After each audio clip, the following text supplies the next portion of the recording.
In just 2 years, Hammer Studios had become the new kings of the monster movies, and based off of the success of The Curse of Frankenstein and Horror of Dracula, they would push forward by remaking more of Universal's classics, and one of their first was The Mummy from 1959.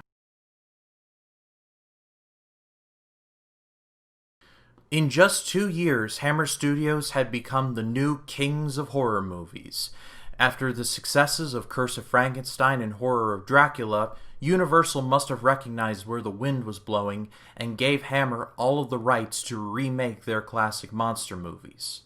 And over the next decade or so, we would see remakes for The Invisible Man, The Old Dark House, The Phantom of the Opera, and what we're going to be talking about today, The Mummy. This once again stars Peter Cushing and Christopher Lee, with Terence Fisher and Jimmy Sangster in the directing and screenwriting roles respectively. And it essentially takes the plot of The Mummy's hand, but takes it in a far more serious direction. In 1895, British archaeologists find and open the tomb of Egyptian princess Ananka, but they stumble upon the guardian of the tomb, the mummy Charis, played by Christopher Lee. Peter Cushing in this movie is essentially Dr. Van Helsing, but less vampire. But it's always nice to see him, and he is great as usual. And like in Curse of Frankenstein and in Horror of Dracula, Hammer brought these old classic monster movies into the world of color, which meant much better color cinematography and much better makeup. The differences between the Charis in The Mummy's Hand and the Charis in The Mummy from 1959 is nearly night and day.